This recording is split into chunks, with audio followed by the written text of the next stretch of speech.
நலமாய் வாழ வழங்குபவர் உணவு பாதுகாப்பு அலுவலர் AR சங்கரலிங்கம் அவர்கள். இந்த ஏடிஸ் கொசு அப்படின்னு பற்றி பேசிகிட்டு இருந்தோம்.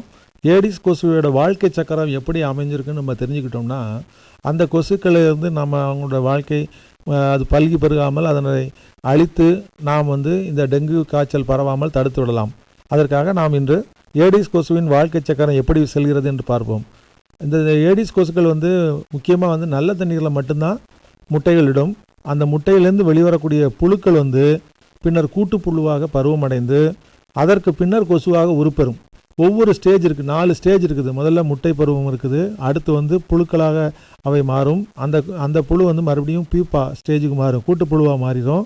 அதற்கு பின்னால் தான் அடல்ட்டு கொசுவாக மாறி நம்மளை கடிக்கிறதுக்கு பறந்து வரும். அப்போ அந்த மாதிரி ஏடிஸ் கொசுக்களுக்கு நேரடியாக தண்ணீர் மேலே முட்டையிடுவதை விட அந்த தண்ணீர் சார்ந்த ஈரமான மண் பகுதி இருக்கும் பார்த்தீங்களா, அந்த மாதிரி மண் பகுதியில் அதிகமாக முட்டையிடும். அப்படி முட்டையிடும் போது அந்த தண்ணீருக்கும் அதற்கும் அதிகமான தொடர்பு உள்ள பகுதிகளை மட்டும்தான் முட்டையிடும். அதே போல் இந்த மாதிரி முட்டைகளை அந்த தண்ணீர் பகுதியில் விட்டதுக்கப்புறம் 48 மணி நேரம், அடுத்த 48 மணி நேரம் கழித்த பிறகு அந்த முட்டைகளிலிருந்து புழுக்கள் வெளிவரும். கொசுக்களின் புழுக்கள் வெளியில் வரும். இந்த கொசுக்களின் புழுக்கள் தண்ணீருக்குள் மட்டுமே வாழும். ஆனால் அப்பப்போ அதுக்கு ஆக்சிஜன் தேவைப்படும். சுவாசிப்பதற்காக மட்டும் மேலே தண்ணீரின் மேற்பரப்பிற்கு வரும். இதெல்லாம் நம்ம எதுக்காக தெரிஞ்சுக்கிறோம் அப்படின்னா, கொசுவை நேரடியாக எல்லாமே கொசுவை மட்டும் அழித்து பிரயோஜனம் இல்லை. கொசு எங்கெங்கே உற்பத்தி ஆகுதோ அந்த இடங்களையும் அது எப்படி உயிர் வாழுன்னு தெரிஞ்சுக்கிட்டோம்னா அவற்றை முளையிலேயே கிள்ளி எறிந்து விடலாம். அப்போது தண்ணீரில் உள்ள நுண்ணுயிர்களும் அதில் உள்ள உயிர்ப்பு பொருட்கள் மட்டுமே அந்த புழுக்களின் உணவாக பயன்படுகிறது. அது போக அது சுவாசிக்கணும்னா தண்ணீரோட மேற்பரப்புக்கு நிற்கும். அதே மாதிரி இந்த புழு பருவத்தில் 4 முறை அவை தோல் உரிக்கும். அதுக்கப்புறம் தான் 4வது தோலுரிப்பு முடிந்த பிறகு அது கூட்டுப்புழுவாக மாறும். இந்த கூட்டுப்புழு பருவம் என்பது ரொம்ப டார்மன் பீரியட் அப்படிம்பாங்க. அந்த காலத்தில் எந்த உணவையும் அது எடுத்துக்கிடாது. அதே சமயத்தில் ரொம்ப ஓய்வாக இருக்கும். அந்த புழு கூட்டுப்புழு ஓய்வாக இருந்துட்டு அது ஓரிரு நாட்கள் அப்படியே அங்கே இருக்கும். அந்த ஓரிரு நாட்கள் அந்த டார்மன் பீரியட் முடிஞ்சதுக்கப்புறம் கொசுக்களாய் வெளிவரும். அப்போது அந்த கொசுக்களாய் வர்றதுக்கு முதல்ல முட்டை புழு பருவம், அடுத்து பியூப்பா அந்த ஸ்டேஜ், அதுக்கு அடுத்து தான் அடல்ட்டாக டெவலப் ஆகி வெளியே வருது. இந்த மாதிரி முட்டையிலிருந்து முழு உருவம் பெற்று கொசுக்களாக வெளியே வர்றதுக்கு சீதோஷண நிலையை பொறுத்து 10 முதல் 14 நாட்கள் ஆகும் மொத்தம். அதாவது நல்ல டெம்பரேச்சர் அதிகமாக இருந்தது, ரொம்ப ஹாட்டாக இருந்தது அப்படின்னா சீக்கிரமாக அந்த ஸ்டேஜை கடந்து வந்துடும். இதே சமயத்தில் ரொம்ப கூல் டெம்பரேச்சரில் இருந்துச்சு அப்படின்னா ஒரு 14 நாள் வரைக்கும் ஆகும். அப்படி கூட்டுப்புழுவிலிருந்து வெளிவரும் வளர்ச்சி அடைந்த கொசுக்கள் தண்ணீர் மேற்பரப்பில் சற்றே தங்கும். அந்த இடத்துல அப்படி ஒரு கொஞ்ச நேரம் ரெஸ்ட் எடுத்து அவங்களோட சிறகுகளை விரித்து அதெல்லாம் காய வச்சுட்டு அதுக்கப்புறம் தான் வெளியே பறக்க துவங்கும். அடுத்து பறக்க துவங்கியாச்சுன்னா அடுத்து நேராக வரக்கூடியது எங்கு மனிதன் இருக்கிறானோ அங்கு தேடி உணவை சாப்பிட தயாராகிவிடும்.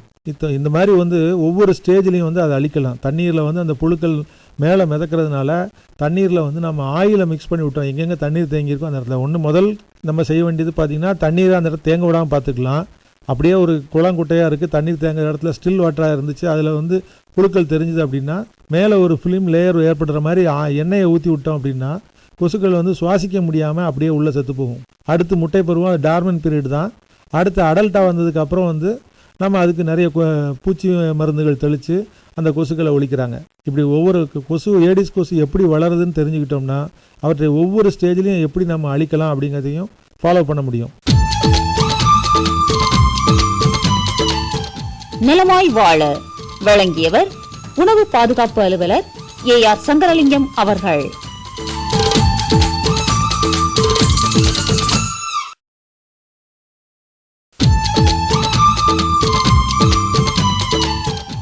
நலமாய் வாழ வழங்குபவர் உணவு பாதுகாப்பு அலுவலர் AR சங்கரலிங்கம் அவர்கள். நம்ம ஏற்கனவே டெங்கு காய்ச்சலை பற்றி பேசிகிட்டு இருந்தோம். இதில் கொசுக்கள் மூலமாக தான் இந்த டெங்கு காய்ச்சல் பரவுது அப்படிங்கிறது ஒரு அடிப்படையான ஒரு காரணம். சரி, எந்த வகையான கொசுக்கள் கடித்தாலும் இந்த மாதிரி டெங்கு காய்ச்சல் பரவுமா அப்படின்னா கிடையாது. ஏடிஸ் வகை கொசுக்கள்னு ஒன்று இருக்குது. இந்த கொசுக்கள் கடிப்பதால் மட்டுமே இந்த டெங்கு காய்ச்சல் பரவுது. அந்த கொசுக்களுக்குன்னு சில தன்மை இருக்கிறது. எல்லா தண்ணியிலையும் சாக்கடை தண்ணியில் அந்த கொசுக்கள் வளராது. நல்ல தண்ணீர் எங்கெங்கு தேங்கி நிற்கிறதோ அங்குதான் இந்த ஏடிஸ் வகை கொசுக்கள் பல்கி பெருகும். அவைகள் முட்டையிடும் இடமே வந்து நல்ல தண்ணீர் எங்கெங்கே தேங்கி இருக்குதோ அங்கெல்லாம் வந்து முட்டையிட்டு பல்கி பெருகும். இந்த கொசுக்களை வந்து டைகர் கொசுக்கள் என்றும் சொல்வார்கள்.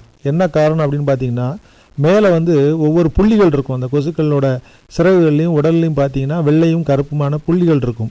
இதனால் வந்து இந்த மாதிரி டைகர் மஸ்கிட்டோஸ் அப்படின்னு சொல்லுவாங்க.